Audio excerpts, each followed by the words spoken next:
Yakin aku lah. Kita tanya banyak kru di sini. Yang tahu andrologi angkat tangan, Bang. Sebenarnya boleh. Apa nih? Androloginya apa? Ada netizen komen kayak ini, Mangai. Dok, Amun. mun servis LCD Android berapa? itu udah serem banget lah. Andro bang lah. Ini mah ambilnya dari Andronya. Ya Allah. Pak, dari website yang ada drumnya. websitenya. Aduh, separuh nafas. Ding, ding, ding, ding, ding. Harusnya ada logo sih kan gitu. Katanya perempuan yang bisa orgasme dari penis masuk ke vagina atau bahasa medisnya penetrasi, kadar lebih dari 20%. Hah?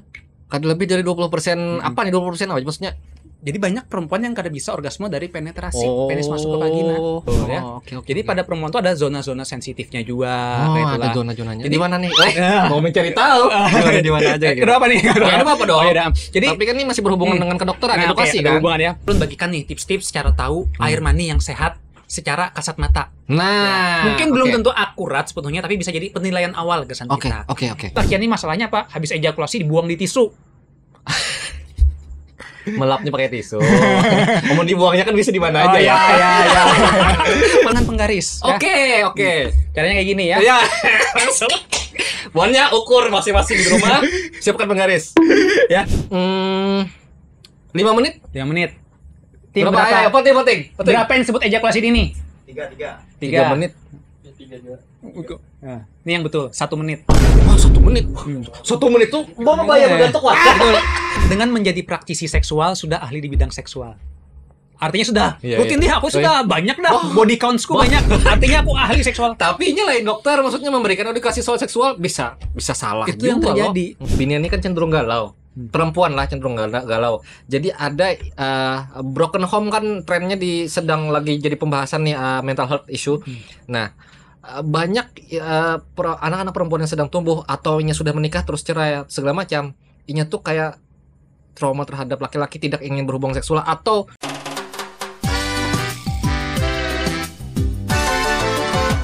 kita mau warung yuk.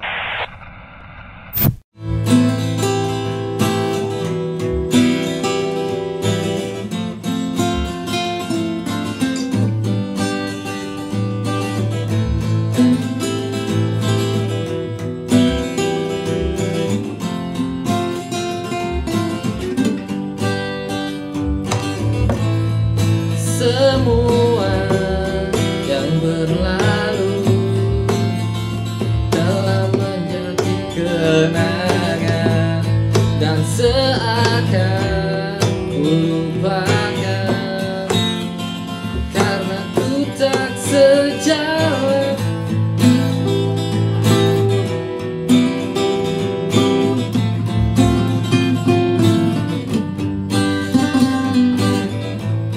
Dan tak mungkin ku bertahan meski telah ku coba. Semuanya tak berguna, terbuang sia-sia dirimu di hatiku. Semuanya telah terlalu lama. Biarlah ku mencoba untuk tinggalkan semua.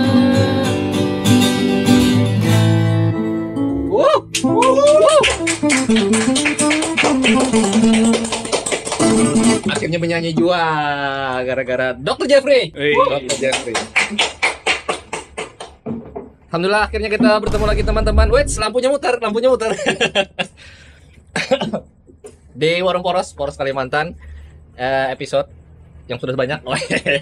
Dan kali ini kedatangan Dr. Jeffrey. Alhamdulillah hari ini sehat. Alhamdulillah sehat. Walaupun pastinya. tadi sudah makan mie loh, Ya, makan mie di alhamdulillah. awal. Alhamdulillah. Nah, kawan-kawan, intinya kalau sudah ada Dr. Jeffrey ini agak gugup juga lah. Gugup juga lah.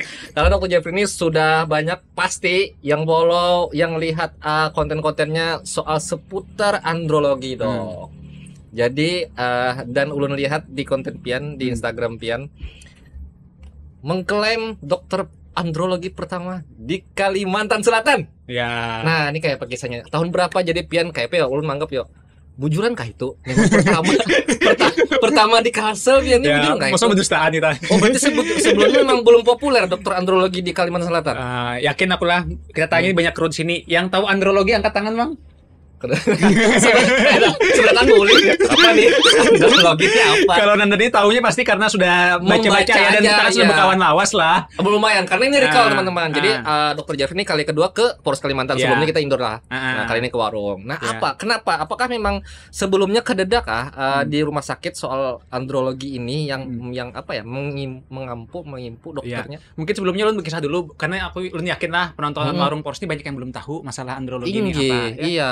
Jadi andrologi ini terdiri dari dua suku kata, andro lawan logi. Siap. Andro itu artinya lakian, logi itu ilmu. Artinya ilmu yang mempelajari lakian khususnya masalah reproduksi pria. Nah, ulun ini kan ancak lo memberikan edukasi di TikTok, Instagram lah. Cuman ulun muarnya netizen TikTok tuh banyak nang kada bakal. Kayak apa nih? Jadi maksudnya kayak lo apa? pernah menjelaskan nih di TikTok lo andrologi itu tersusun dari dua suku kata, andro dan logi artinya mempelajari reproduksi pria. Ada netizen komen kayak ini mangai. Dok, mun servis LCD Android berapa? itu udah serem banget lah. Andro bang lah. Ini mah ambilnya dari andronya ya Allah. Disangkanya ulun ahli servis handphone. Dasar bukan yang kadang tujuh membaca juga. Ya karena apa kan memang kita tugasnya untuk mengedukasi. Tapi bagus saja. Akhirnya hal itu sampai ke orang dulu lah paling kada. Alhamdulillah ya. Soal andrologi. Bercanda lah nanti netizen TikTok mana timbulnya ada yang merasa, bah itu pertanyaan gue. Tapi masalah reproduksi pria lah seputar apanya nih? Ada nggak lo? Bagaimana sistem kerjanya kah atau jadi kan apanya aja nih yang dipelajari? Ini bebas lah, kita kan ada aturan pokoknya selumrah reproduksi kan artinya memproduksi ulang. Artinya kan kayak apa caranya supaya memproduksi ulang? Ya artinya ada fungsi seksual, fungsi kesuburan, sama organ-organnya kayak apa supaya organ reproduksi ini berkembang dengan baik. Nah itu bidang andrologi. Mun binian, ulun yakin semua di sini pasti pernah dengar dokter yang ahli binian menangani reproduksi binian. Dokter kandungan. Sudah tahu lo pasti beratan lo. Ya oke kan. Itu dokter kandungan. Itu reproduksi wanita. Oh oke, berarti ini lawanannya. Iya, lu nang lakian. Kalau perempuan itu dokter reproduksi, wanitanya adalah dokter kandungan, obstetri, ginekologi. Oke. Ginekologi kan perempuan, logi itu ilmunya. Dan banyak banget sudah memang dokter kandungan di Kalsel tersebar benar. Ya, jadi kalau ulun ngambilnya memang bidang andrologi. Andrologi ini pendidikan spesialisnya cuma ada satu di Indonesia. Di mana? FK Universitas Airlangga Surabaya. Oke. Jadi memang waktu ulun dulu tertarik ke sana karena memang awalnya apa ya? Masih bingung aja nih hendak mengambil pendidikan spesialis apa, karena tahu nih mau ambil apa. Oke. Berarti bukan berarti pian diarahkan ke sana. Bukan. Awalnya memang karena tahu lo hendak ambil spesialis tapi apa nih bidangnya sampai akhirnya suatu ketika dipadahi ada orang madahi, ini coba deh kamu ikut seminar tentang masalah andrologi. Waktu itu ada di Malang, ikut seminar ternyata ilmunya ini yang ku cari-cari selama ini, menemukan gairahnya. Ini rupanya panggilan hidup. Iya, jadi hal berkaitan dengan titit lah ya. Berkaitan dengan itu lah. Okay. Jadi ini nih rupanya panggilan hidupku. Jadi ulun waktu hari pendidikan dokter umum sampai sudah begawe itu kerja nemukan apa mau jadi apa ketika ikut seminar andrologi. Ini rupanya bidang yang ulun ingin dalami. Akhirnya langsung fix ngambil itu, pertama kali tes, alhamdulillah keterima. Selesai pendidikan di Surabaya, akhirnya balik lagi ke Banjarmasin karena waktu itu ulun pertimbangannya di Kalsel Teng belum ada dokter andrologi. Belum belum ada atau terlalu sedikit? Memang belum ada sama sekali ya. Jadi bisa jarang ya berarti ya. Karena jumlahnya dokter andrologi itu sebentar, pin ke Banjarmasin ketika itu bebelit itu tahun berapa tuh? Tahun 2022. Sudah modern, sudah kekinian aja. Kekinian juga tapi memang belum ada. Karena tadi kereda yang mengajari bidang andrologi di sini.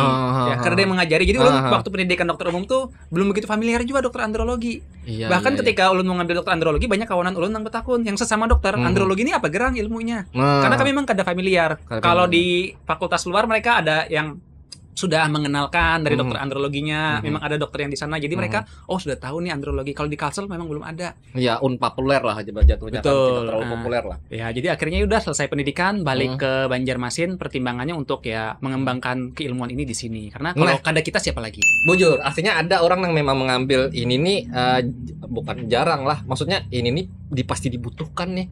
Baik itu di rumah sakit dibutuhkan lah. Bujur dibutuhkan nih. Habis itu juga, ulun ini kan kada tahu nih kayak apa geram kuliahnya andrologi nih, apakah memang betul-betul real alat kelamin pria itu kita pelajari kah? Bentuknya urat-uratnya atau kayak apa disfungsi kinerjanya apa sedikit aja mungkin ya sama kalau kita kuliah pasti belajar keilmuannya dulu lah keilmuan kayak apa fungsi reproduksi pria bergeraknya secara normal kayak apanya berdiri kayak apanya apa yang bisa bikin penyakit ya kita kan tahunya naik up and down aja nih tahunya up and down bisa lubang baju kami apa lagi sisanya apa lagi dipelajari terus juga kami di laboratorium tuh ada belajar namanya pemeriksaan sperma sperma ya. Jadi biasanya kesan laki-lakian ngalih bisi anak. Nah, itu biasanya harus dilakukan pemeriksaan sperma. Jadi ulun belajar juga tuh selama pendidikan tuh apa aja kelainan sperma, masalahnya apa. Baru setelah itu kami juga belajar langsung ke pasien-pasien yang datang ke rumah sakit yang mengeluhkan ada masalah di organ reproduksinya. Nah, itu kami mempelajari bidang itu. Jadi ya kuliahnya seperti pada pendidikan spesialis lainnya juga. Ada belajar teori, ada belajar praktiknya juga. Gitu. Banyak pasiennya waktu Pian. Nah, waktu di Surabaya karena di situ dokter androloginya sangat banyak ya. Jadi pasiennya itu menyebar ya. Menyebar. Jadi banyak yang menyebar. Akhirnya ya mungkin kada tapi rame lah. Dulu waktu awal masih berdiri itu masih rame banar pasiennya karena terpusat di satu tempat rumah sakit. Oh iya, jadinya tuh kumpul nih. Iya, sekarang tuh di Surabaya itu ada banyak mayoritas dokter andrologi paling banyak satu di Surabaya, 2 di Jakarta. Surabaya dan Jakarta. Dan itu ada di rumah sakit. Iya, hampir beberapa rumah sakit pasti ada. Pasti ada andrologi. Gak semua sih, tapi semua pasti mayoritas ada gitu. Oke. Seputar keluhannya apa? Paling banyak ini masuklah kayak kencing batu, istilah-istilah batu marin itu tuh masuk ada di pemeriksaan andrologi. Jadi itu kalau saluran kencing namanya urologi. Apa nih beda lagi maksudnya? Jadi saluran kencing lawan saluran keluar reproduksi itu 2 hal yang berbeda. Wih, baru tahu nih 2 hal yang berbeda. Iya. Kalau jenjang pendidikannya sama kada masih di bawah? Beda. Oh, beda memang. Wih, lain lagi lah. Jadi kalau saluran kencing kan itu dari ginjal kita nih sampai ke penis. Oke. Kalau untuk reproduksi itu dari biji kita buah zakar sampai ke penis. Itu 2 hal yang berbeda. Nih apa pipanya beda? Pipanya beda. Ulun tanya sekarang lawan Bang Nanda. Pian kencing lawan keluar mani beda lah rasanya. Beda loh. Pasti lain lah. Maulah pian bekamnya mungkin loh. Nikmatnya berbeda. Beda loh. Sama-sama nikmat, tapi beda sensasinya. Lebih nikmat yang mana? Iya, yang itulah. Yang keluar mani lah yang keluar sperma tuh memang harus nikmat. Kalau kan nikmat tidak normal nih, Kak. Iya, mungkin udah salah dikatakan kayak itu. Kalau ketikanya keluar sperma tapi tidak merasakan kenikmatan, itu ada ketidaknormalan enggak ada? Ada. Nah, kenapa? Itu namanya gangguan dari orgasme. Gangguan orgasme. Jadi orgasme itu kan kalau pada di lakian khas tuh ya adalah terjadinya ejakulasi, adanya keluar air mani atau sperma ya. Ada beberapa pria yang inya tuh bisa ejakulasi tapi kada merasakan kenikmatan. Nah, itu gangguan orgasme ada seperti itu. Kadang ejakulasi ini kan maksudnya lo. Beda. Beda. Orgasme hadang. Kita beda nih. Kita belajar dulu lah. Oke. Pertama nih. Ejakulasi ini apa? Kita pertama dulu ya. Jadi proses seksual itu pertama tuh pasti kita ada stimulasi dulu. Stimulasi itu dari apa? Ada yang dari mata, ada yang kita melihat binian kah atau gambar-gambar. Mungkin ulun akan ini kan bahasa kedokterannya akademisnya, ulun akan sisinya kan ke bahasa kampungnya atau bahasa kliniknya. Ketika muncul syahwat, sama yang lo gairah mungkin lah sama lah. Oke, lanjut. Ada stimulasinya dulu dari mata, ya mungkin melihat, dari hidung mungkin mencium bau-bau yang aroma. Ada juga yang dari telinga orang ketujuhnya dibisik-bisikan, suara mendesak. Ada juga yang dari sentuhan. Ya, asautun auratun itu jadi suara itu termasuk aurat, tapi suara bini perempuan juga. Nah, stimulasi baru pada lakian itu akan timbul bangkitan seksual. Biasanya ada nang keras. Tapi bukan batu. Ada yang keras tapi bukan batu. Ada nang tegak tapi bukan keadilan. Ada yang apa?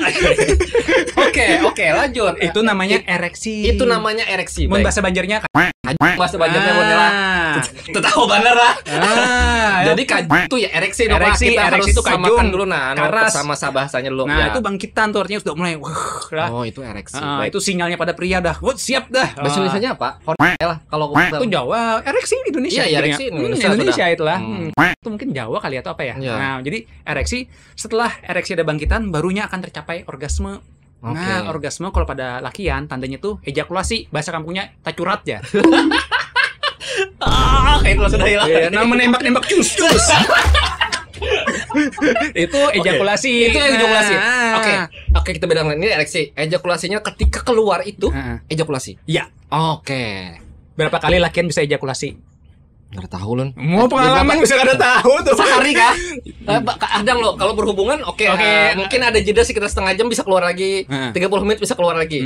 Nah, kalau yang akumulatif normalnya nggak tahu. Jadi yang betul ya, hendak seharat-haratnya lakian, otot kah atau kayak apa? Lakian tuh cuma bisa 1 kali orgasme dan ejakulasi. Setelah itunya perlu waktu. Masih anum kayak Nandani pinanya 30 menit sejam mungkin masih bisa. Setengah jam kan langsung 15 menit oke lah gitu. Kayaknya makin tua misalnya nih usianya sudah 40-50 tahun, kadang perlu waktu lebih lama, bisa sampai 2 jam atau bahkan 1 harian. Widih, kayak mences jadinya lah. Iya, mences dulu nih. Ajaibnya Padang pula baik binian. Dalam sekali hubungan seksual bisa multiple orgasme berkali-kali. Widih, ada dulu. Multiple orgasme berkali-kali dalam berhubungan seks. Betul. Makanya kalau idealnya saat berhubungan seksual harusnya yang orgasme duluan tuh biniannya. Jangan lakiannya. Karena apa? Binian bisa berulang kali orgasme. Lawan, mun kita sudah orgasme bujur kada pasti ngantuk. Pasti bawaannya kamu sudah tuh ya udah sadar lagi. Yang sering jadi masalah adalah banyak lakian-lakian tuh saat berhubungan seksual inyanya orgasme duluan, biniannya belum, lakiannya guring, lalu biniannya ditinggal, belum terpuaskan. Istri ini hubungannya suami istri buatnya tolong jangan dialihkan. Iya, lo normalnya akhirnya ya kita perlu waktu lagi untuk me time, santai dulu. Amun hendak melanjutkan ronde selanjutnya biasanya langsung guring sampai pagi baru bangun. Pikir akan nepian lagi kajung ditinggalkan biniannya guring. Pasti kan kayak iya, apa nih tanggung pecah kepala lah, pusing sorangan. Nah itu yang terjadi pengalihan pada banyak perempuan. Banyak perempuan yang dia kesulitan mencapai orgasme karena apa? Pengetahuan tentang orgasme pada binian tuh masih sangat minim. Lakian belajar masalah seksual di mana ulun tanya? Paling sering wah, aku nggak tahu nih di mana. Di film. Film apa? Film dong. Apa iya? Dari website apa? Dari website yang ada dalamnya. Aduh, separuh nafas. Ding ding ding ding ding. Harusnya ada logo sih kan gitu. Beberapa artinya dari tontonan, dari apa yang dilihat. Nah, rata-rata pasti banyak dari film porno. Masalahnya di industri pornografi selalu yang dijadikan tampak sebagai aktor utamanya selalu yang lakian, ya. Dan digambarkan kalau orgasme itu bisa tercapai saat lakian melakukan penetrasi. Saat penetrasi penis masuk ke vagina, biniannya kuci-kuci. Jujur kada? Pasti kayak itu gambarannya. Itu yang dipertontonkan yang di Padahal faktanya perempuan yang bisa orgasme dari penis masuk ke vagina atau bahasa medisnya penetrasi, kada lebih dari 20%. Hah? Kada lebih dari 20%? Apa nih 20% apa maksudnya? Jadi banyak perempuan yang kada bisa orgasme dari penetrasi, penis masuk ke vagina. Oh, berarti itu bukan hal yang utama menghasilkan hasratnya si cewek atau betul ya. Jadi pada perempuan itu ada zona-zona sensitifnya juga. Ada zona-zonanya. Di mana nih? Mau mencari tahu. Di mana aja gitu. Kenapa nih? Kenapa apa dong? Jadi tapi kan ini masih berhubungan dengan kedokteran, edukasi kan. Hubungan ya. Di lakian itu paling sensitif itu di mana bagian organ tubuhnya? Di titit lah. Di titit bagian mananya? Bagian ujungnya. Bagian kepalanya. Bagian kepalanya tuh. Menjaruk awam tuh palkon. Palkon lah. Ada nggak jam dengar. Palkon ini jam dengar. Palakon. Bahasa medisnya glands penis, kepala penis. Itu bagian paling sensitif. Nah, pada perempuan ya, ada yang hampir mirip ya, seperti itu juga, namanya adalah klitoris. Klitoris itu letaknya dia ya apa ya? Di atas lubangnya vagina itu ada semacam kayak benjolan dikit kayak gitu ya. Bisa dibayangkan teman-teman. Jadi atas lubang vagina ada lubang kencing, atasnya lagi ada benjolan dikit. Nah, itu klitoris. Klitoris itu merupakan zona sensitif wanita. Ya, nah zona sensitif wanita akhirnya gimana cara membuat orgasme? Satu, memberikan rangsangan yang cukup dengan apa? Ya bebas, ada yang nyaman dengan fingering, ada yang nyaman dengan oral, ya bebas-bebas aja. Itu salah satunya. Tapi dan kesalahan lagi banyak pria adalah karena banyaknya belajar di film porno. Di film porno digambarkan cepat-cepat, langsung aja segala macam. Nah, masalahnya kalau perempuan langsung aja dimain penetrasi segala macam, perempuannya belum bergairah, vaginanya belum basah. Akhirnya apa? Masih kering. Itulah kenapa orang kadang harus foreplay ya. Betul, kasihan perempuannya nyeri segala macam. Perempuan itu makhluk yang unik karena dia itu memerlukan kedekatan emotional intimacy atau keintiman emosi sebelum berhubungan seksual. Ini sangat penting. Lakian ini kan ketujuhnya hancap-hancap loh. Mengoncok aja tuh bener loh. Ada yang sudah kelapahan datang ke rumah bini datang, "Asa, buka dulu."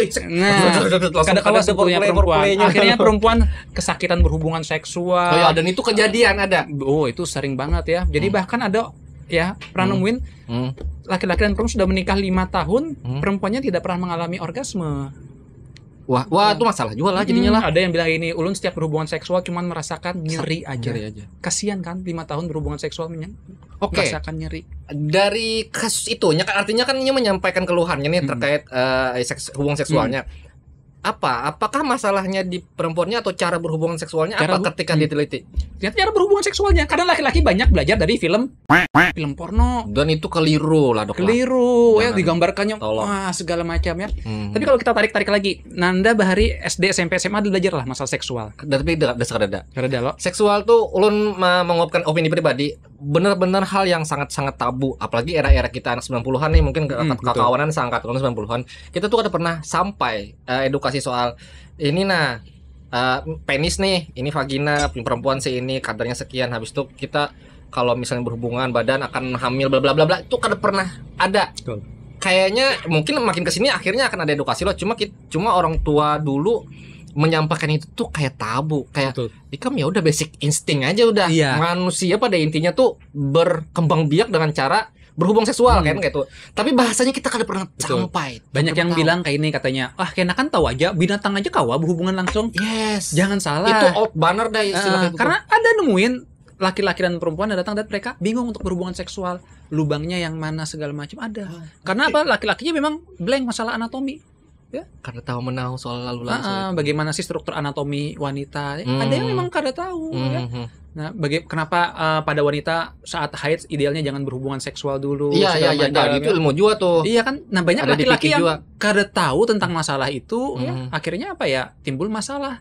Jadi kita kada bisa sebetulnya menganggap seksual kan kena tahu aja. Jangan salah, banyak yang kada tahu sampainya menikah. Dan kejadian memang udah ada kasusnya. Ya. Nah, itu pentingnya nuntut ilmu dulu sebelum menikah. Maksudnya ada modal pengetahuan sebelum berumah tangga, berhubungan seksual ya, Dok. Betul. Tapi tadi banyak salahnya itu banyaknya belajar dari film porno. Padahal film porno itu merupakan industri. Yang namanya industri hiburan pasti digambarkannya yang sesempurna mungkin, hiperbola, dilebih-lebihkan.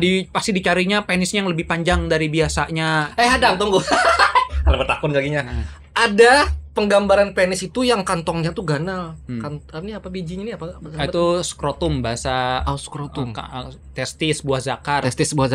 Dan spermanya tuh keluar kayak selang ledeng gitu. Itu real kah? Maksud tuh real? Pasti nonton di Jepang bukake. Iya, bukake. Itu tawa-tawa aja penonton semua nih.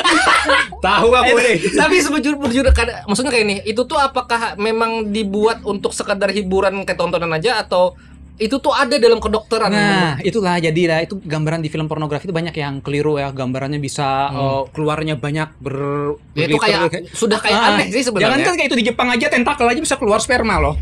Wah, itu sudah ada.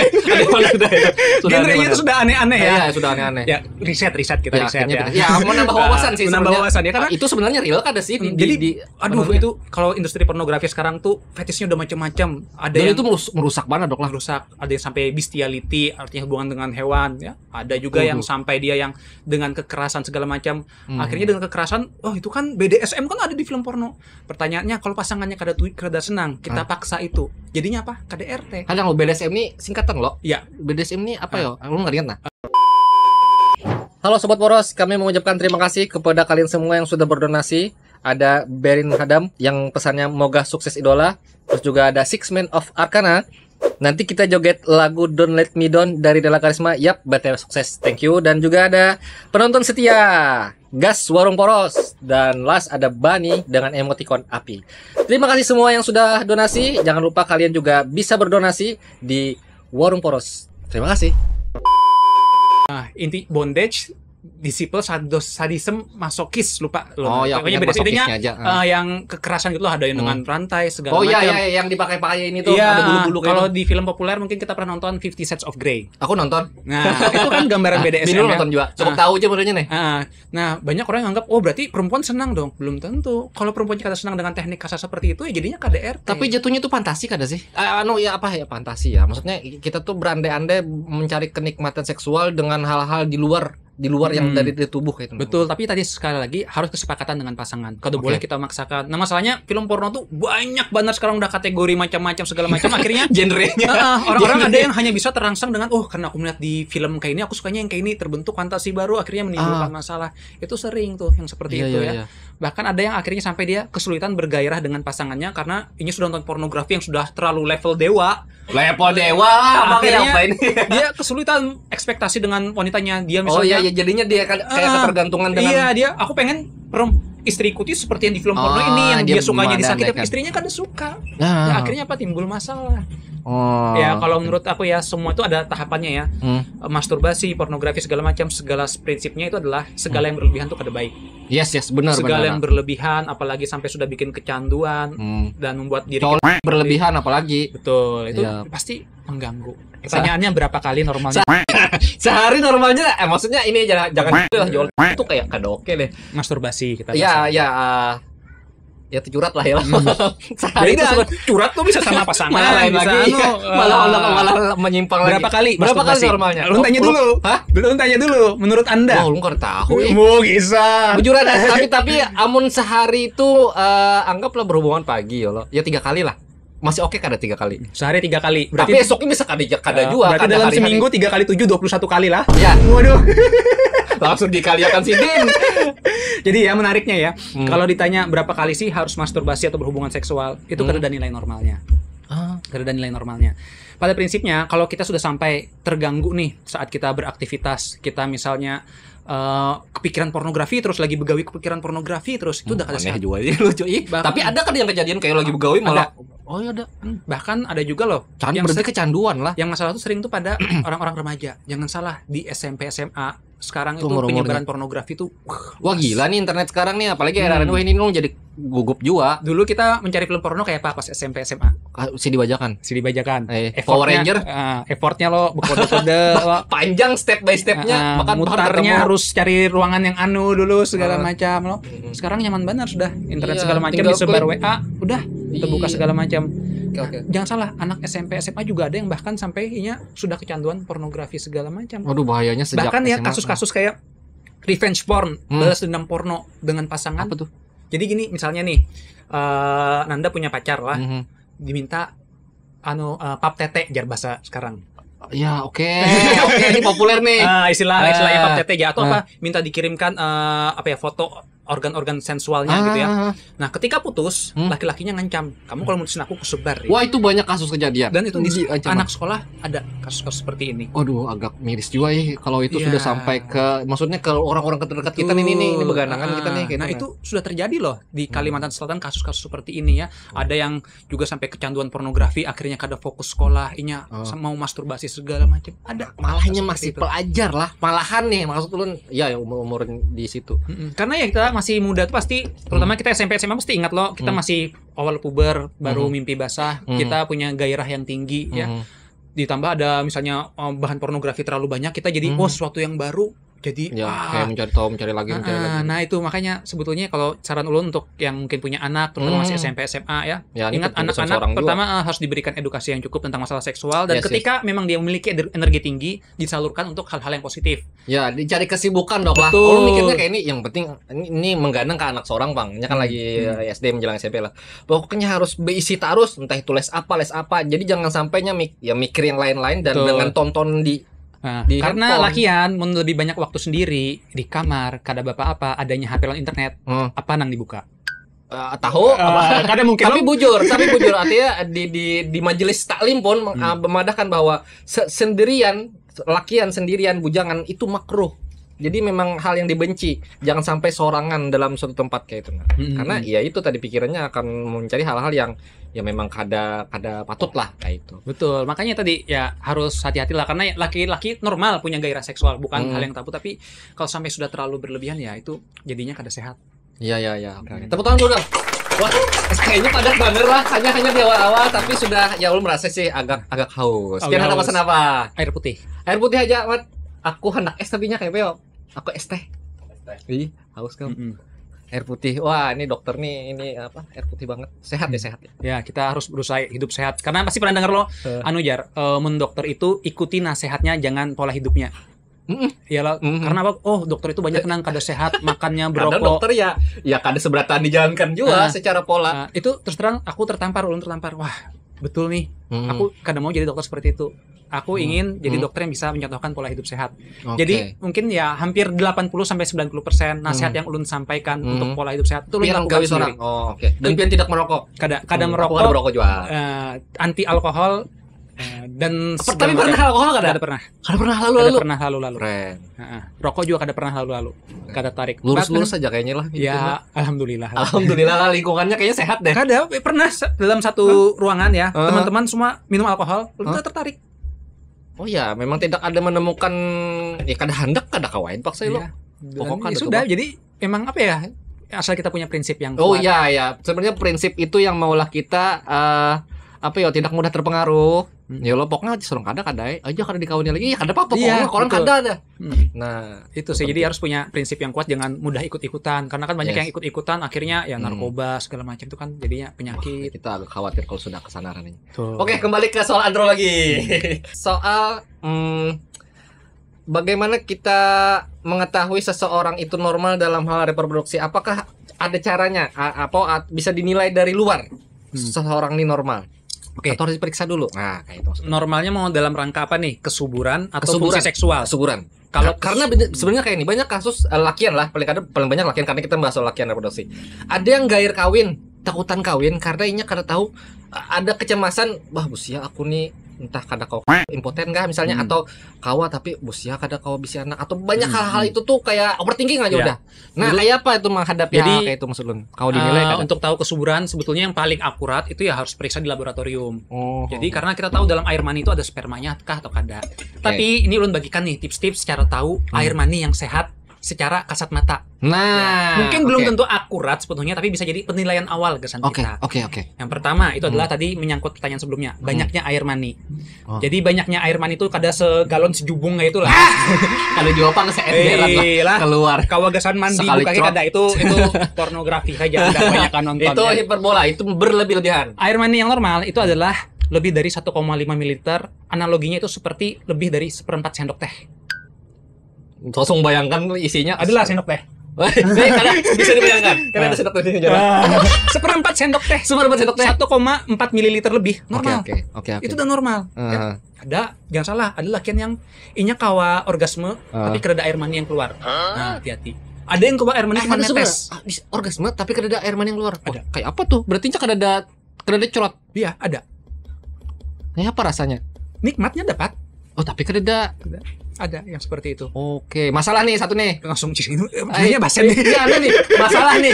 Langsung nih kameramen. Aku baru tahu sebenarnya ada rasa nikmat tak didapatkan tapi nya tidak mengeluarkan sperma. Ada. Ada. Ya itu kelainan itulah. Nah, jadi gangguan ejakulasinya ada. Jadi air mani kada ada keluar sama sekali. Nah, itu ya. Atau cuma menetes sedikit ya. Ini air putihnya, Dok. Ya, ini masih. Sorry ya. Aku haus. Kita minum dulu. Wah, padat nih. Kuliah kita hari ini. Kuliah andrologi. Nah, itu banyaknya jadi lebih dari 1,4 ml atau lebih dari 1/4 sendok teh. Jadi kada logis kalau kita mau air maninya banyak segala macam ya. Itu di pornografi aja. Iya, itu. Iya. Pokoknya hilangkanlah bayangan-bayangan soal itulah. Satu, banyaknya air mani ya. Kedua, bau air mani. Baunya kayak apa? Pandan. Bau pandan, air mani itu bau pandan.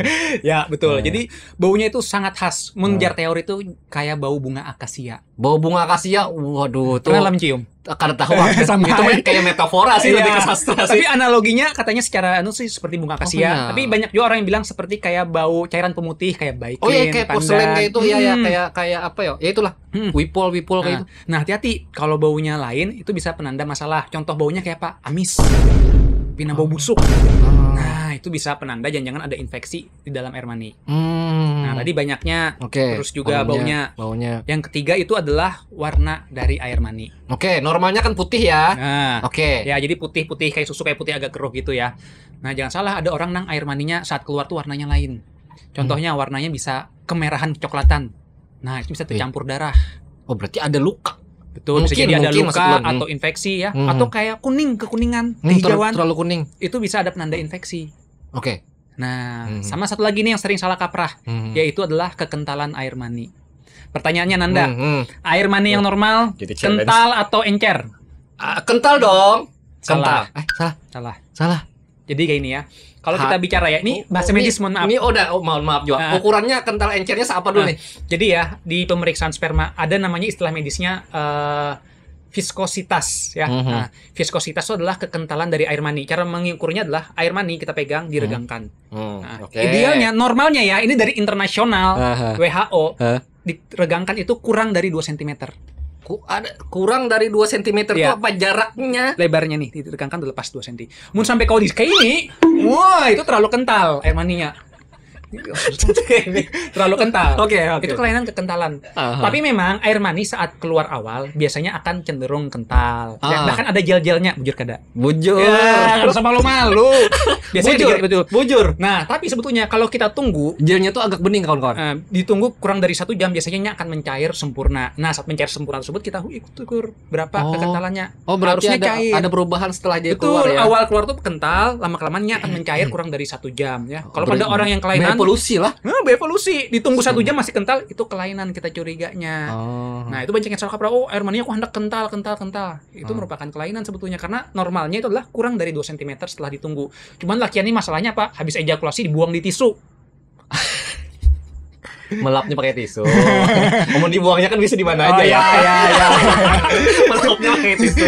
Oke.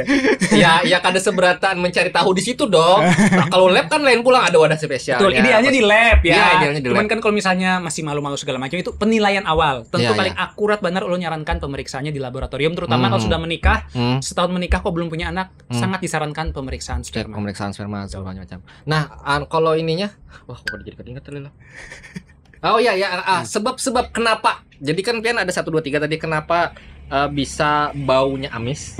Kenapa warnanya bisa berubah? Itu apa? Masalahnya di dalam tubuh kah? Atau di kontol tuh aja kah? Maksud kayak itu nah. Jadi terutamanya di organ reproduksi. Organ reproduksi dari buah zakar sampai ke penis itu. Misalnya ada kumannya di sana. Oke. Nah, ada kuman, ada infeksi segala macam. Oh, masalah kada berganti selawar dalam bisa jadilah. Ya, mungkin itu kada, tapi yang ya kecuali kan setahunan kada berganti. Itu kalau alasan juga. Misalnya ada kena penyakit kencing nanah kayak itu ya, itu pasti akan mengganggu organ reproduksi, malah jadi kuning segala macam, apalagi sampai keluar nanah. Wah, itu udah pasti kada sehat. Kayak gitu ya. Ini yang suka jajan-jajan ya. Jajan-jajan open BO. Ya, terus tidak menggunakan pengaman, kondom. Wah, itu hati-hati resiko penyakit menular mulai dari kencing nanah, sipilis, raja singa sampai HIV. Yang kasihan tuh adalah kalau misalnya ya sudah punya istri, suaminya jajan, kena HIV, bukan tidak mungkin bisa menular ke istrinya. Istrinya kada tahu apa-apa, kena penyakit. Karena bawaan dari si titit ini tadi. Iya, makanya untuk laki-laki ya, kalau sudah menikah harus setia pada pasangan. Ya, jangan ganti-ganti segala macam. Mun hendak juga misalnya pakai kondom. Seolah-olah kayak menjebakan lalu dah. Lu enggak komen lah. Nah, lanjut pulang. Itu termasuk jawaban yang kenapa beda warna, amis, tapi ya itu tadi karena banyak faktor lah, di luar bisa jajan atau makanan minum pengaruhi lah. Ya, makanan minum kada, tapi yang mempengaruhi banget. Tapi pada prinsipnya kalau kita pola hidupnya semakin bagus, makanannya bagus, kualitas sperma di dalam air mani lebih bagus. Oke. Itu. Oke, lanjut dari lu dulu sebelum Manu. Soal ukuran. Ini ukuran kayak ini normal kada? Mananya? Dibuka kah selawarnya? Nah, sini tuh. Bawain frame. Nah, apakah titik seseorang bisa dinilai dari tidak dibuka? Misalnya kayak ini nih. Berarti orangnya harus kayak apa nih? Itu punya siapa itu? Kenapa bau? Siapa nih oleh-oleh di nih? Minta oleh-oleh di sini, ada yang datang dari Bali, mintanya oleh-olehnya ini es rokok. Jadi pertanyaannya apa tadi? Pertanyaannya? Ini maksudnya titik itu secara ukuran bisa dinilai kada ini bisa. Normal ini apa? Bisa. Bisa. Lu bawa alat ukurnya. Biar kita bawa alat ukurnya. Ini edukasi teman-teman. Ya. Kita bawa alat ukurnya dong. Ya. Alat ukurnya itu ada beberapa ya. Namun seorang sampai lah sini yuk. Jadi ngukurnya dengan penggaris. Oke. Caranya kayak gini ya. Iya. Langsung. Buannya ukur masing-masing di rumah, siapkan penggaris. Ya. Jadi gini, pertamanya adalah mengukur penis yang betul itu adalah diregangkan. Hah? Diregangkan okay. Ya. Kayak apa cara meregangkannya? Satu, pegang daerah lehernya penis. Ditarik maksimal. Jangan sampai terlalu sakit juga. Sakit. Oke. Ditarik maksimal. Ambil penggaris ya. Diukur ke ujung dari tulang panggul depan. Oke. Nah, diukur dari tulang panggul sini sampai ke kepala penis. Nah, ini berapa ukurannya nih? Ini kayaknya lebih dari 15 cm. Ini hoax ini. Oh, ini hoax lagi nih. Ini hiperbola nih, Hiperbola. ya. Kelipatan Karena ganas ini. rata-rata orang Indonesia itu ukurannya kisaran 10 cm. Oke itu. Dari seluruh ras di dunia, Asia itu yang paling pendek dibandingkan benua-benua lain. Sebentar, ngukurnya tuh kan bukan berarti dalam kondisi ereksi kan? Dalam diregangkan. Sebetulnya bisa juga dalam ereksi, cuman ya masuk harus Menunggu. kita stimulasi. Tapi kan dulu. ada anunya, ada stimulannya aja. Nah, ada itu memancingnya. Ya, biasanya kalau pemeriksaan yang kada perlu repot-repot udah diregangkan, ukur dari kepala, dari otot, dari tulang panggul sini sampai kepala ujung penis ya. Oh, okay. Nah, yang disebut dengan pendek itu adalah amun misalnya nih sudah dewasa nih lah, udah di atas 20 tahun lebih, ukurannya kurang dari 7,5 cm. Kurang dari 7,5 cm. Oke. Ampun Anda berapa? Kan pernah ngukur, Pak? Kita tes langsung. Jangan. Oke, boleh di belakang. Kada uploadnya lain di YouTube. Oh iya, di mana di lain bawah. Oh, lagi bolang tuh arahnya kemana?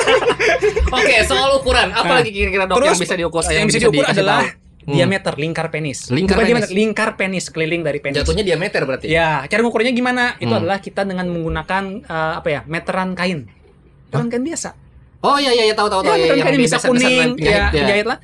Jika apa caranya kita lingkarkan seperti ini. Nah, di batang, dilingkarkan, dihitung ya.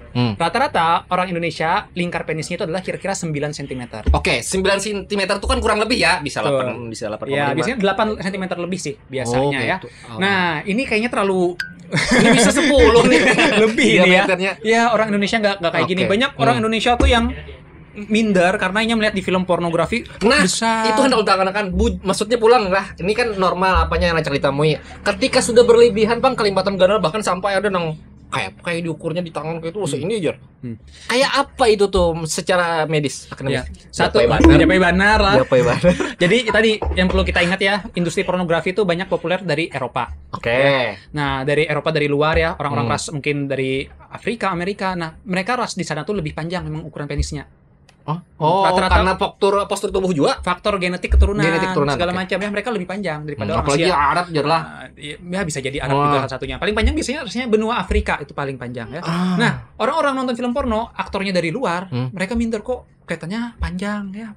Padahal itu secara gen. Satu faktor keturunan, dan kedua pasti yang namanya aktor mereka akan cari yang lebih panjang daripada ukuran rata-rata. Gitu. Ibaratnya kita orang film pasti mencari yang pemerannya yang paling ganteng. Itu tuh memang untuk dipertontonkan aja. Dan bukan tidak mungkin di barat-barat tuh mereka memakai teknik-teknik untuk memperbesar penisnya, mungkin disuntik segala macam atau apa kayak gitu ya. Oke. Sudah hemis fokus. Kalau dapat AdSense-nya bahas nanti kesana terus. Oke, itu soal ukuran, habis itu bagaimana cara mengatasi bla bla bla segala macam. Oke, tepuk tangan dulu. Sebelum jawab benar. Baik, nah kita coba ada cemilan, dokter. Ini namanya, nah ini teman-teman, banana chips. Ini salah satu UMKM dari Barabai, produksi lokal kita di Banjar, dengan rasa yang jarang nih ada rasa soto Banjar. Jadi itu pedasnya, yang ini yang originalnya. Rasa pandan ada? Lain pula. Ini rasanya rasa soto Banjar. Boleh, Dok, buka satu. Oh ya, masih ya. Kita coba yang pedas atau yang ini cemilan yang mungkin bisa menemani kawan-kawan nongkrong, baik itu di tempat tongkrongan atau sendirian di kamar. Nonton film. Nonton film. Film apa? Marvel. Marvel. Gimana? Renyah. Jadi teman-teman bisa sudah mendapatkan banana chips itu ada Instagram di sini, follow aja. Yang pengen pembelian lebih banyak juga langsung DM banana chips. Teman-teman dong. Thank you. Oke. Next, dokter. Pertanyaan lu sebenarnya masih ada, tapi kita beri kesempatan pertanyaan netizen. Pertanyaan pertama dari Arbani _Sadi. Nah, Dok, cara mengampihi kecanduan PMO jar, Bang. PMO. Ini kenapa kali sebut namanya nih? Biasa orang malu-malu nanya kayak ini nih. Enggak apa. Umum aja udah. Umum aja lah. Jadi buat yang belum tahu dulu ya, PMO itu apa? PMO itu apa? Belum tahu juga? Baru tahu. Oke. Jadi PMO itu adalah singkatan. Artinya adalah Porn Masturbate Orgasm.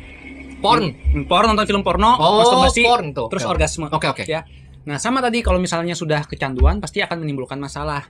Ya, tadi kecanduannya apa tandanya? Tadi sampai kada bisa fokus, kita beraktivitas terganggu ya, sampai kita harus dalam sehari harus berkali-kali. Nah, itu udah kecanduan berlebihan. Nah, gimana cara menanganinya? Ini sebetulnya sebuah tantangan. Ulun pernah nemuin beberapa kasus ini memang sering pada anak-anak muda.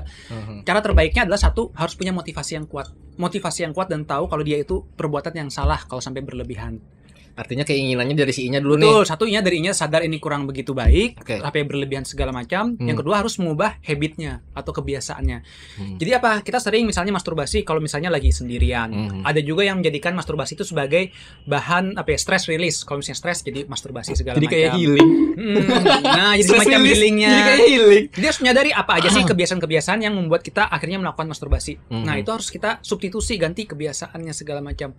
Itu cukup kompleks biasanya. Kalau ulun menangani pasien yang masalah kecanduan masturbasi berlebihan, itu bisa sampai sejam ngobrolnya. Wish, sebentar. Pasien datang langsung dan menceritakan bahwanya tuh candu kayak itu dannya harus ada memang. Ada. Jangan salah. Banyak. Sebetulnya banyak, cuman yang berani berani konsul tuh beberapa aja lah. Itu banyak ya. Jadi yang kelihatan-kelihatan ini kayak kameramen ini, lu yakin ini bisa ada aja nih.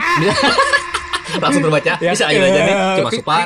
Kelihatannya kayak, tapi jangan salah. Karena apa, orang masalah gangguan seksual itu covernya kelihatannya sehat karena ada masalah. Iyalah. Jangan salah. Kadang kalau diukur dari tampilan biasa. Ya, jadi yang datang ke wadahku masalah kecanduan segala macam kelihatannya kayak orang normal biasa. Ada yang gangguan ereksi kelihatannya kayak orang sehat. Ya namanya aja juga tersembunyi ya. Iya. Makanya itu tadi. Jadi gangguan ini cukup sulit. Biasanya ulun menangani itu perlu sampai 1 jam ngobrol-ngobrol, mengatur habit segala macam. Nah, itu kawan-kawan, maksudnya mun dasar bujur hendak langsung baik konsul gen. Karena caranya berbeda-beda ya kan? Betul, berbeda-beda. Kita harus cari tahu dulu apa yang memicunya segala macam ya. Tapi secara garis besar masturbasi sebetulnya tidak masalah asalkan tidak menimbulkan kecanduan. Oke, kecanduan itu yang jadi masalah. Betul, apalagi sampai kecanduannya pornografi yang berlebihan. Wah, bahaya juga. Oke, next question ya. Fadil dan Spurs AK02. Kayak apa caranya supaya kawaganal dan tahan lawas, Dok?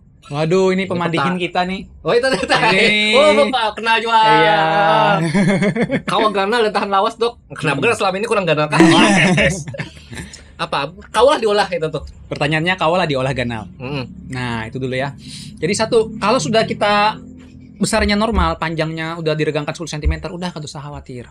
Normal aja itu. Nomor aja, kalau usah diganti-ganti lagi loh. Ya, kalau menurut kada perlu kita membandingkan dengan luar segala macam ya.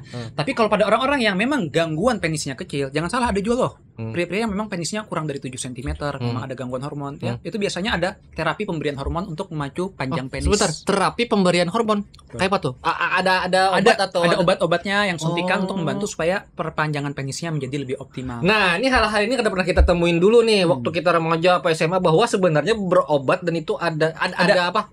Ada solusinya. Betul. Ada apalagi solusinya. Anak-anak itu cukup baik. Jangan salah, kasihan tuh anak-anak lah. Anak-anak tuh kada tahunya kalau misalnya menderita kelainan penis kecil. Tugasnya orang tua sebetulnya idealnya harus mengukur panjang penis anak.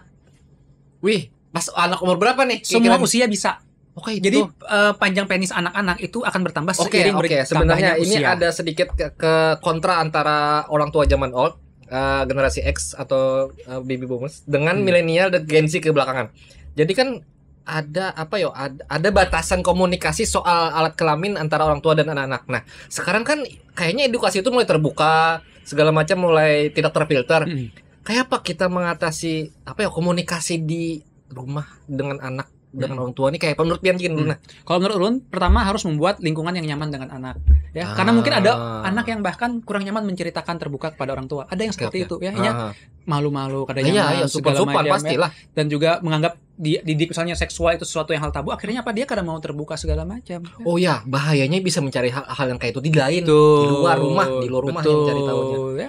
Biasanya sih paling seringnya orang tua tuh baru tahu penis anaknya mengalami gangguan tuh ketika mau disunat. Kata dokternya ini terlalu kecil nih. Nah, baru tahu ternyata terlalu kecil. Soalnya kuitannya hanya aja pas ganal mau ungkai, jangan mulai halus diawasi misalnya loh. Betul. Yang kasihan tuh kalau misalnya dibiarkan sampainya dewasa, ternyata saat dewasa menikah penisnya kurang optimal, kurang dari 7 cm, kan malah mengganggu juga saat berhubungan. Oke. Nah, ini sebenarnya kadang menyangkut soal ini aja sih. Baik itu bagaimana inya bertumbuh juga, artinya memang komunikasi orang tua dan anak ini serbujur-bujur harus kita pupuk dari inya halus nih. Setuju. Sampai ke ganal ya Allah.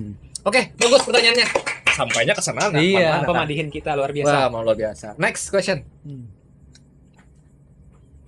Maulana, dasar Haidi. Dok, bujurlah ada gaya tertentu pas berhubungan gesan menentukan jenis kelamin anak. Oh, ini jadi pertanyaan banyak orang nih. Mewakili nih. Kayak pakai kira ini sebetulnya agak agak ribet jelaskannya ya. Ini teori benar, Bang. Sperma itu ada X, ada Y. Kalau laki-laki itu harus yang Y, perempuan tuh X.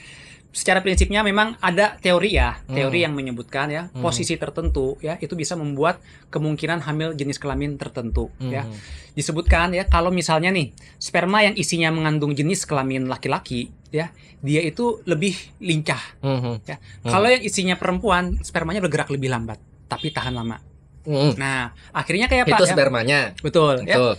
Akhirnya kayak apa? Banyak yang beranggapan ya, kalau misalnya nih ingin anaknya laki-laki, berarti ya spermanya itu harus yang lincah duluan, yang berenang. Ya. Nah, yang lincah duluan berarti apa? Deep penetration, penetrasinya yang lebih dalam. Ya. Ada juga yang bilang, oh kalau misalnya ingin perempuan berarti jangan terlalu deep, jangan terlalu dalam ya, supaya berenangnya lama, dia udah keburu mati, yang perempuan akhirnya bisa membuahi. Tapi itu keakuratannya sangat minim. Iya, ini kayak soal teknik aja, teknik berhubungan. Sebetulnya jadinya. Ya menentukan jenis kelamin secara alami emang ada teorinya, tapi keberhasilannya karena begitu optimal. Kalau satu-satunya jalan yang paling optimal itu cuma bisa teknologi dengan bayi tabung. Oh, kalau memang hendak bujur-bujur akuratnya nih lah. Betul. Kalau alami ya memang ada teori-teorinya ya. Memang ada teorinya, tapi ini sebetulnya agak panjang nih menceritakannya. Cuman terlalu pusing kayaknya lah, kasihan. Apalagi kalau maksudnya kita orang di Banjar kan terserah aja di barinya apa, kan banyak yang terserah Tuhan aja sudah menentukan kan. Nah, tapi upayanya tetap ada. Nah, maksudnya upaya-upaya itu yang kada 100% dok lah, harus paham juga sebenarnya. Betul.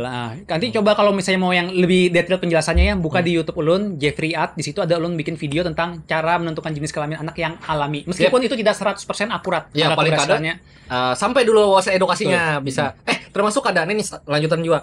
Memakan makanan tertentu kayak kalau memang anak laki-laki terus si lakian kacang-kacangan. Ya, ada teorinya itu juga. Sama, itu juga. Tapi sekali lagi itu kada yang pasti akurat. Oke. Karena kita kada mengontrol sperma mana yang membuahi. Kan ada jutaan sperma berenang, berkelahi di dalam, kita kada mengontrol. Oh, itu kalau nya hendak bisi anak tadi. Betul, memang ada pendekatan dari makanan, terus waktu berhubungan, masa suburnya kapan, gaya tertentu, ada teorinya seperti itu.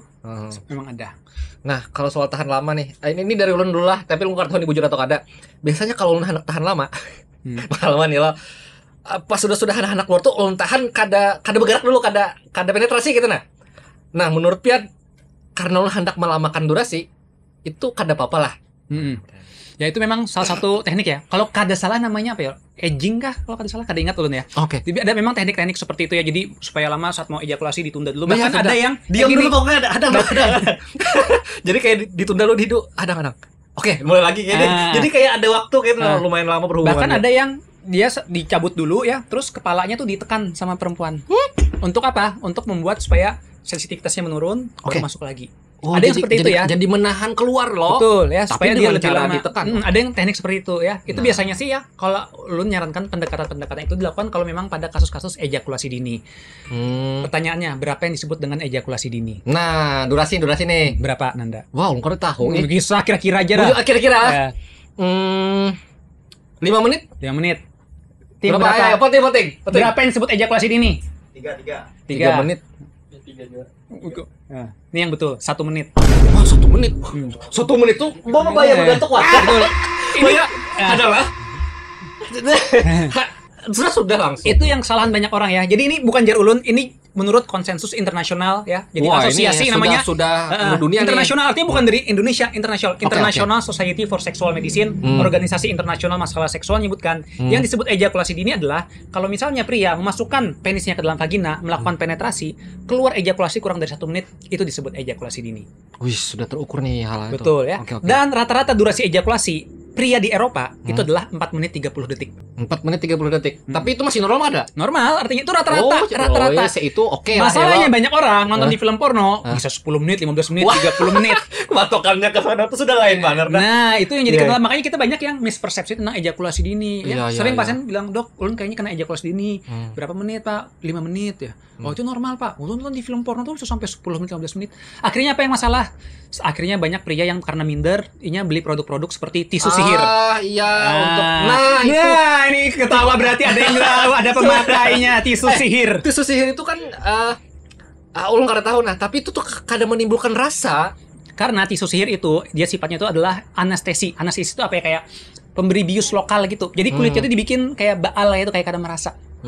Nah, sering kali itu ya, kalau misalnya dipaksakan berhubungan dengan itu, masih basah-basahnya dipaksa berhubungan, malah kada berasa, perempuannya juga kena, akhirnya kada merasakan kenikmatan. Wah, dampaknya malah sih ke pasangan lah. Betul, ya sebetulnya kalau menurut ulun, kalau selama ejakulasinya normal, kada ada masalah sebetulnya. Yang penting kita memahami bagaimana cara memuaskan wanita, tahu zona-zona sensitifnya, memberikan kenyamanan bagi wanita. Itu penting. Itu yang paling penting. Ting. Ada audionya ting gitu.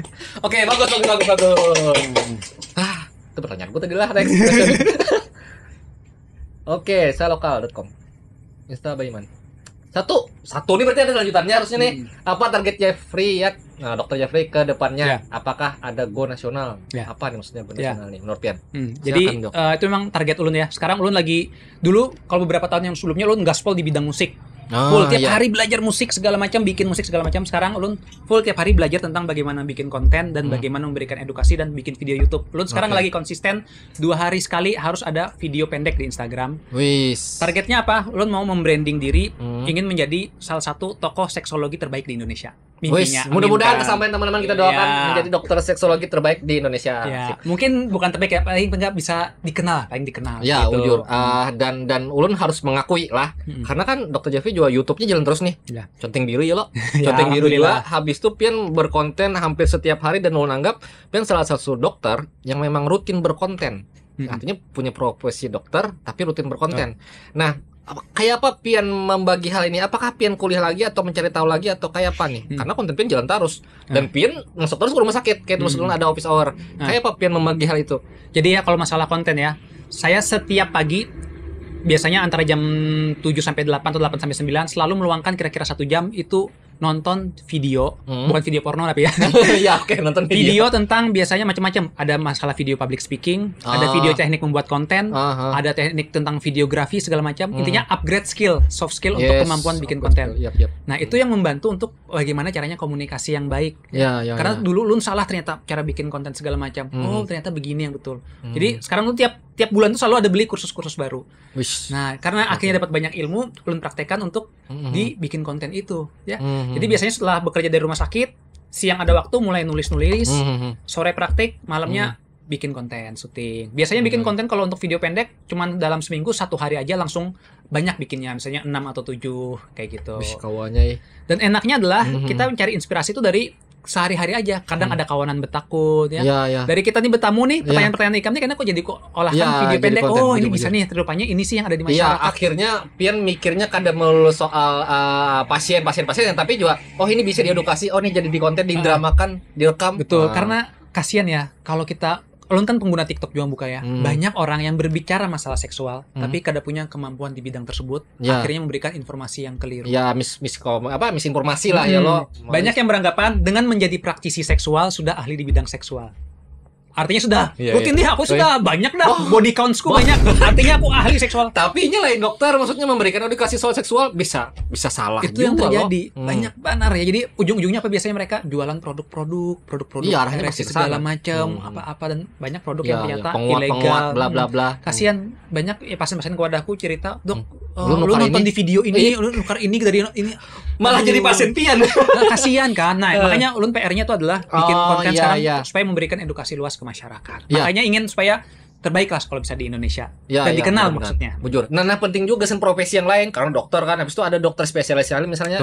Berkonten aja edukasi seputar bidang yang kita kuasai ya lo. Jadi yang lain tuh kalau mencari ilmu ke ahlinya kayak itu maksud lo. Jadi jangan takut berkonten. Belajar bujur-bujur supaya orang-orang tahu ini memang ahlinya, kita takut pas. Setuju. Nah, kayak itu. Oke ya. Oke. Next question masih ada? Ini lanjutan orang yang sama. Lagi senang jadi dokter kah, Pak Dokter, atau jadi musisi Bang Jeff? Ini termasuk 2 bidang yang saat ini Pian geluti. Kalau dulu musik, sekarang fokus ke dokter, gaspol ke dokter full. Jadi konsisten ke musik, mungkin ya masih ada sisa-sisa waktu kalau lagi bosan. Mengisi kekosongan, ada pindah santai bikin-bikin main-main. Tapi ya kalau ada kerjaan musik jingle boleh kirim aja. Siap kita kerjakan. Tapi Pian termasuk yang ini informasi kawan-kawan ketika kompetisi Pian sebagai yang membuat Jeff Banjar ya lo menang terus. Ya alhamdulillah. Mantap. Oke, lanjut. NDRZ kedua. Nah, ini Las masih ada. Las, mun hendak konsul lawan beliau kayak apa, Bang? Nah, kayak apa? Jadi satu ya, kalau misalnya banyak pertanyaan masalah seksual ya, udah follow aja akun Instagram ulun ya atau YouTube ulun, cari aja Jeffryat, JEFRYAT. Di situ sana ulun rutin berbagi informasi seksual. Insya Allah ulun upayakan supaya kontennya itu bisa dipertanggungjawabkan. Ya. Jadi ulun sampai sekarang tuh tiap minggu selalu ada orang yang mau endorse produk-produk ereksi. Ulun tolak sebesar apapun uangnya. Selalu ulun tolak. Selalu ada banyak, Dok. Ini kami ada produk. Satu, banyak produk-produk yang dia overclaim. Banyak yang produk-produk ilegal, banyak yang isinya kada jelas. Ini herbal, ini kopi anu nih bisa ini, kada mau. Bahkan ada yang berani biayai untuk ke luar kota. Ayo dok, ke luar kota ini nanti kami bikinkan syuting ini. Aku tolak. Karena apa? Ulun tahu punya tanggung jawab ke pengikut ulun kalau ilmu yang ulun bagikan ini kalau salah mereka akan percaya nanti malah menimbulkan masalah. Buahnya tahu angka closing aja berapa yang terjual kan. Betul. Dampaknya apa karena ke dokter pulang. Makanya kalau ulun kalau ada endorse yang produk-produk untuk ereksi biasanya ulun tolak, kalau apalagi kalau kada jelas segala macam. Sampai sekarang sih belum pernah terima sih ya endorse kada mau. Tapi kalau endorse alat musik siap dengan senang hati. Beda lagi. Siap nih alat musik ini. Siap kita. Tapi kalau itu kada mau. Nah tadi pertanyaan kalau mau konsul kayak apa? Ya bisa cek aja di website ulun Andrologi Banjarmasin. Andrologi Banjarmasin website. Nah, terus YouTube-nya Jeffriyat. Instagramnya juga Jeffriyat. Nah, jadi jangan sampai ke Jeff Banjar pian dengan DM-nya kayak lain gitu. Nah, itu. Ada Pangnang Sasat Yuara. Iya. Jadi dua akun berbeda. Jadi untuk urusan andrologi seputar reproduksi, kelamin pria dan kesehatan segala macam ke dokter Jeff. Oke, tulang dulu. Sudah pertanyaan Jar. Habis. Jadi ini aduh, kait. Teman-teman info aja bahwa Dr. Jeffrey ini sudah banyak mengisi termasuk program-program siaran juga di beberapa TV dan beberapa kali juga artikel pian tayang di koran, di berita online. Jadi teman-teman sebenarnya kalau mencari Dr. Jeffrey itu mudah aja, riwayat digitalnya sangat-sangat jelas. Kayak itu informasi aja. Jadi ini sekalian nih visualnya tayang nih piannya nih. Jadi jangan ragu lah, langsung berkontak lawan Dr. Jeffrey. Siap. Gitu. Oke. Last, ulun akan singgung soal ini akhirnya pian apa maksudnya mengantor atau praktek atau kayak apa? Beberapa rumah sakit yang pian datangi. Kalau sekarang sih saya tugas di 3 rumah sakit. 3 rumah sakit di Kalsel ya. Di Kalimantan Selatan di Rumah Sakit Ulin, Ciputra sama Sultan Agung Banjarbaru. Oke.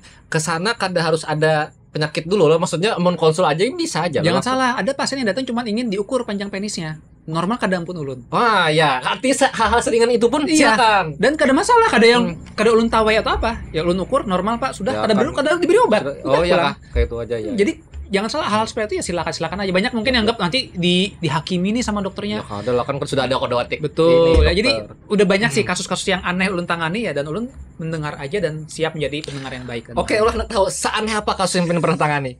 Aduh, kada nyaman kalau masalah pasien ya. Oke. Tapi mungkin gambarannya aja, gambaran secara the one and only. Mungkin ini akan ada jadi beberapa orang. Jadi gambarannya aja adalah ada pria yang dia itu tertarik dengan benda-benda yang di luar masalah seksual. Gimana tuh? Misalnya ya, ada pria yang dia itu tertariknya dia harus dengan bantal. Ada yang dia dengan objek-objek seperti pintu segala macam. Ya? Ini aneh benar.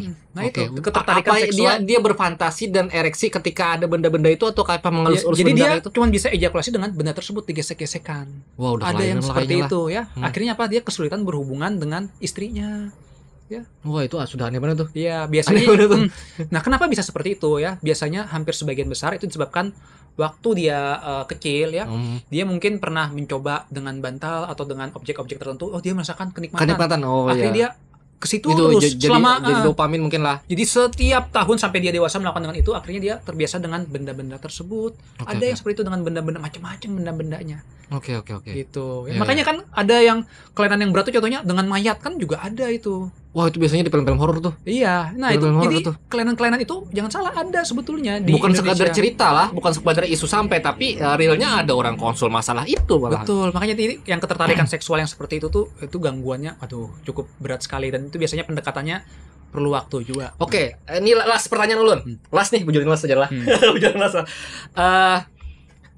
Ada traumatik seseorang berdampak terhadap ke seksualitasnya. Sangat. Wah, kayak mana nih? Nanda punya kada teman yang punya fobia? Iya, fobia. Fobia apa? Fobia yang fobianya aneh, takut dengan suatu hal yang aneh. Fobia kerupuk ya. Tahulah kenapanya jadi fobia kerupuk? Ya karena gatal. Jar. Bukan, bisa. Kemungkinan itu terlalu ringan ya. Karena kawan juga pernah ada fobia kerupuk. Oh ya. Ternyata ditarik ke belakang. Itu ternyata dia waktu kecil dia pernah punya trauma masalah dengan kerupuk. Jadi waktu itu dia makan kerupuk, tiba-tiba dia sakit. Oke. Nah, dia sakit sampai dirawat di rumah sakit. Dia mempersepsikan saat kecil itu kalau kerupuk ini adalah sumber penyakit. Alhasil dia saat dewasa mempersepsikan kerupuk ini nggak sehat, dia takut dengan kerupuk. Itu tertanam di alam bawah sadarnya sampai dia dewasa. Meskipun dia dewasa udah berpikir logis, nggak mungkin kerupuk bikin sakit sebetulnya kalau kita makan kerupuk. Tapi tertanam di alam bawah sadarnya, akhirnya dia nggak mau makan kerupuk. Ada yang seperti itu. Masalah seksual juga sama, ya. Ada trauma-trauma tertentu, misalnya dia menjadi korban pelecehan seksual, ya, sehingga dia menimbulkan trauma dan akhirnya ketakutan berhubungan seksual, dia kesulitan untuk berhubungan seksual. Ada yang seperti itu. Ya. Pendekatannya gimana? Nah, ini kebetulan ya. Waktu Ulun selesai pendidikan, Ulun mendalami bidang hipnoterapi.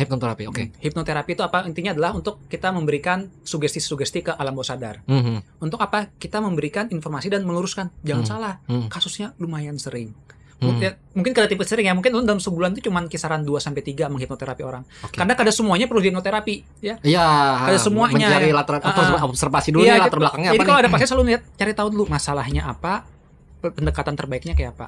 Ada yang memang perlu pendekatan hipnoterapi karena dia di alam bawah sadarnya ternyata punya trauma tertentu, ada pengalaman yang kurang menyenangkan, ada stres yang terlalu besar. Nah, dengan kita mengakses ke alam bawah sadarnya, memberikan sugesti-sugesti, bahkan dengan teknik-teknik tertentu, ada istilahnya kita regresi, kita ke masa lalu, bawa ke masa lalu dia, kita cari tahu apa yang membuat traumanya. Ada.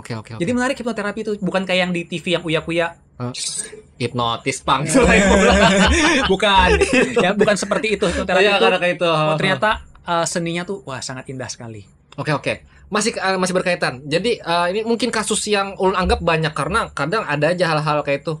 Binian ini kan cenderung galau, perempuan lah cenderung galau. Jadi ada broken home kan trennya sedang lagi jadi pembahasan nih, mental health issue.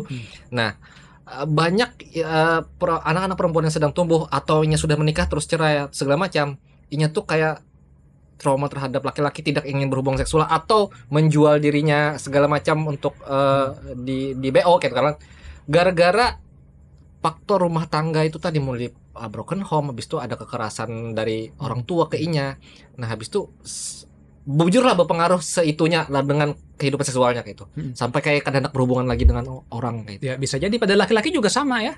Ada yang trauma seksual dia cukup membekas, misalnya dia ada masalah dengan pasangannya, dia kecewa mendalam, dia jadi panik sampai dia kada bergairah lagi, akhirnya sulit untuk bisa ereksi segala macam. Ada parahnya bahkannya akan menjadi sesama jenis, jadi kayak ya udahnya misalnya berlakian ya binin lesbi kayak itu.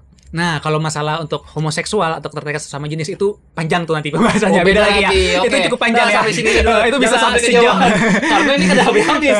Masih banyak. Oke, teman-teman, ulun akan terima kasih soal edukasi soal androloginya Pak Dokter. Yang jelas untuk pertanyaan-pertanyaan seputar seksologi, andrologi dan kelamin pria, pokoknya langsung DM aja kayak itu intinya. Siap. Oke, teman-teman dong. Untuk jeda sebelum pembahasan yang beda. Nah, ulun bertanya soal Jeff Banjar, apakah akan ada album baru minimal atau sedang menggarap lagu baru kah atau kemungkinan akan ada di film lagi kah kayak nanya. Nah, itu aja. Satu, kalau menggarap album pasti masih jalan. Kami target 100 lagu Banjar. 100 lagu Banjar. Saat ini berapa nih? Sudah 33. Oh, masih. Sekarang lagi pengerjaan album keempat ya. Kalau untuk film, kadangnya mending sepil-sepil ya. Tahu, tapi kemungkinan ada kada? Ya, insya Allah. Insya Allah, amin. Kalau lu berdoa aja, maksudnya kayak ini. Ulun senang ketika musisi kita di Banjar, pian apalagi lagunya banyak terlibat ke beberapa industri yang lain. Apa aja, film kah, musik video kah, atau dipakai orang jadi iklan, ulun senang banget. Ya. Nah, masalahnya ulun pun kadang instastory banyak pakai lagu sini. jadi kayak apa, lagu backsound, lagu edit video, dan ulun minta ridho.